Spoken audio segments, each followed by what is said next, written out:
So I've had the iPhone 16e for 1 week now, and I want to share with you guys my thoughts and experience of using this device. And I also want to apologize for my voice. I am feeling a little bit under the weather. I'm getting much better, but nonetheless, I still wanted to put out this video of sharing my experience with the iPhone 16e, starting things off with design. So it shares a lot of the iPhone 14 features, but also some of the iPhone 16. And if you've used past iPhones, then you're going to be used to using the iPhone 16e. So when it comes to this matte finish, which I love, by the way, that takes after the iPhone 16. The action button right here, that also takes after the iPhone 16, but it doesn't have the camera control button, which I'm perfectly fine with. I don't like the camera control button, in my opinion. I don't use it. It's just become like a camera shutter button for those who do use it, but for me, I just don't use it. But the chassis itself is really iPhone 14-esque, and also the display right here. Now, technically, you know, a lot of people were expecting this to be the successor to the iPhone SE 3, which would have been the iPhone SE 4, and that would have been a huge upgrade. But I guess Apple decided to put this in the iPhone 16 lineup, which technically means we should be expecting the iPhone 17e when those come out, but we'll see. So this display, you know, it's all right. It's not going to be the greatest display you find there. Obviously, 60 hertz. It doesn't have a notch. It has a notch. It doesn't have dynamic island. So if you are used to using a phone with dynamic island, I think it's a downgrade, honestly. I don't know why anyone would kind of switch from an iPhone 16 to a 16e, but nonetheless, I like how the phone looks though, especially from like the back, and you can see my fingerprints right there. But since it's a matte finish, it kind of just goes away. But I like this finish. It looks super minimal and clean with a single camera setup, and we're gonna get into cameras in a little bit because I feel like I've seen like more comments of the iPhone 16e camera being like, okay, it's not the greatest, and very little comments of the camera being good. And like I said, we're going to get to that in a little bit.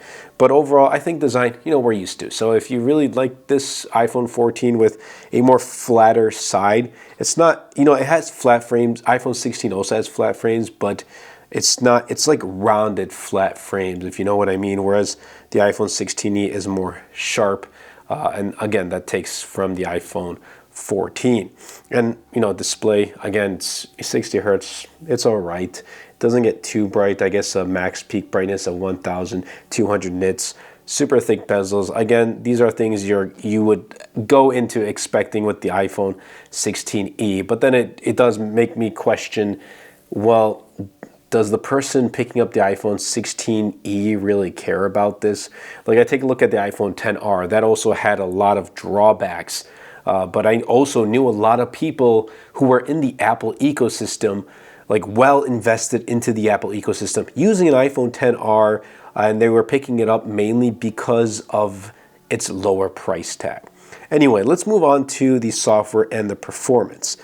It's really what I've gotten with the iPhone 16 and 16 Pro, iOS 18, and it's been okay. You know, it has the Apple A18 chipset with one less core, and you're not going to notice that. So I just want to put it out there, but yeah, you're not going to be noticing that. It also has support for Apple Intelligence, which my assumption is it then has 8 gigs of RAM. And again, day-to-day use has been very good. It's pretty much been the same as my iPhone 16. No issues, no hiccups whatsoever. There's really not much to say. If you've used an iPhone in the past, you know how it is. If you're coming from an iPhone SE 3, SE 2, even the original iPhone SE, then you know it's going to be a little bit different because it doesn't have the home button, and it's going to have a larger screen. But other than that, the use is pretty much very identical. So I have no complaints in the software and the performance. It still is very, very good. The camera, I was going to say cameras, but we got a single rear 48 megapixel camera right here. And it performs pretty good, you know, especially if you have really good, you know, lighting. It performs very good. Now, apparently it's not the same 40 megapixel lens found in the iPhone 16. It is a little bit smaller of a lens, but it's still 48 megapixels, so you still get that high resolution. And with well-lit conditions, whether you're indoors or outdoors, it's going to perform well. And then when you have lower lit conditions, it's not going to perform that great. For me, it's not that huge of a deal breaker. It still performs well in my use case. Like, I'm not really nitpicking. If you're gonna really nitpick and you want a dual camera setup or you want a triple camera setup, like you want the best of the best, obviously I don't think iPhone 16 is going to be that phone for you. However, if you just need a camera that performs well and you're gonna send to your family and friends, like the photos and videos, or just share on social media, whatever it is, or just keep it as a memory, this camera is more than capable.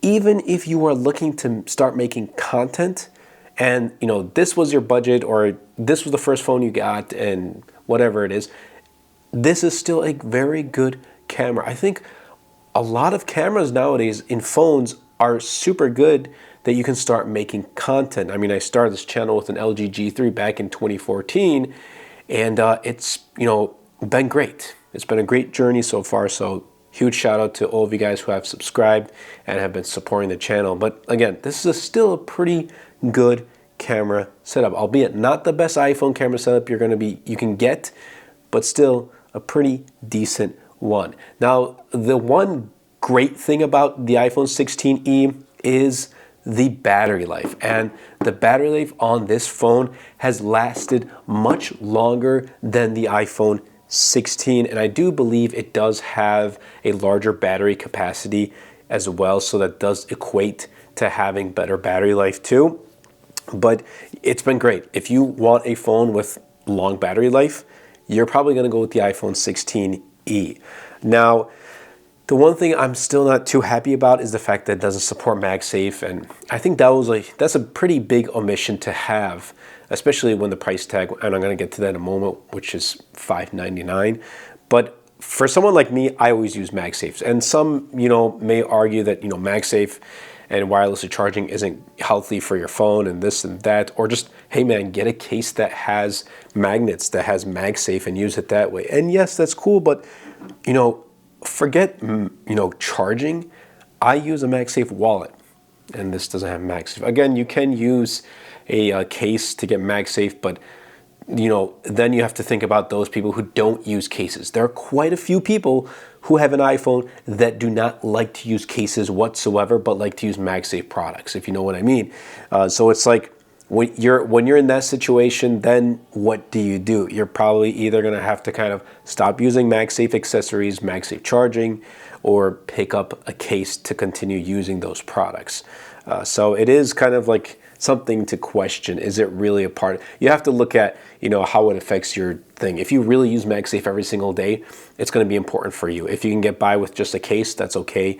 If not, then again, you have to kind of sit back and be like, well, this may be a bigger omission than I had originally anticipated. For me, it's up there. I don't want to use it. I really, really like how the iPhone 16 looks without a case. In fact, I really like how the iPhone, 16e, if I keep referring this to 16, I mean 16e, but I also like how the iPhone 16 also looks without a case. In fact, almost all phones I really like how they look without a case. But nonetheless, the battery life overall has been phenomenal. Like, you really cannot go wrong in the battery department.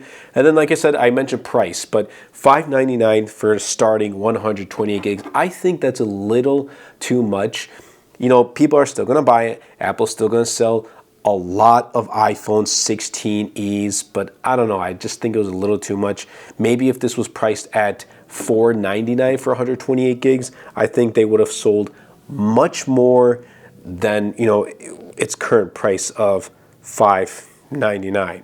Now, I think Apple has officially kind of exited the $400 and sub $400 price market, whatever you want to call it. If you want to call it budget, so be it. But I don't really agree with anyone who calls this iPhone 16e a budget phone. It's not budget. It's not. $599 is not budget. That's an expensive phone. And don't get me wrong, like $400 is also expensive, but certainly not as expensive as $600 for this phone.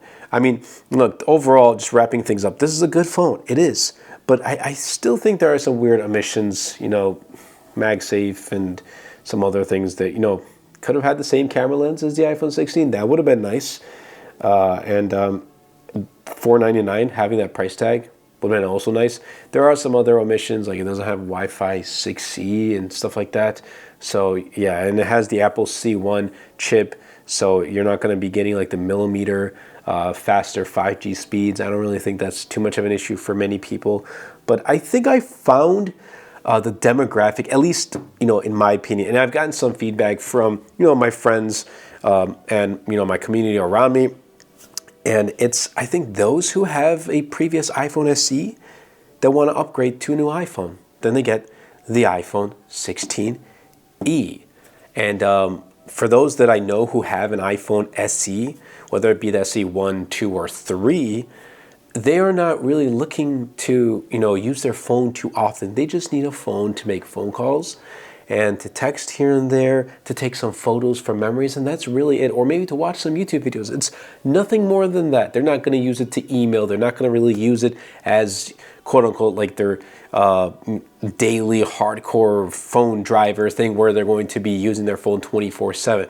It is just a device that they carry with them if someone needs to get in contact with them, and they can call and text and things like that, just the basics. Or, if someone is just looking to get into the Apple ecosystem for the first time, maybe this might be the choice for them, even though I think there are better options.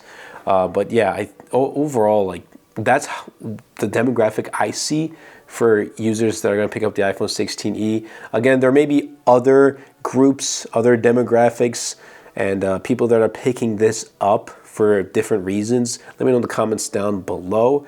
And for me, I don't really see myself using it. However, I can say this. This is a phone that everyone can use. Everyone can get by with using the iPhone 16e. But is everyone going to pick up this phone and use it? No. Because while this is a phone that can tackle everything we as people need for our phones or need in our phones, it's not going to tackle everything we want to have in our phones.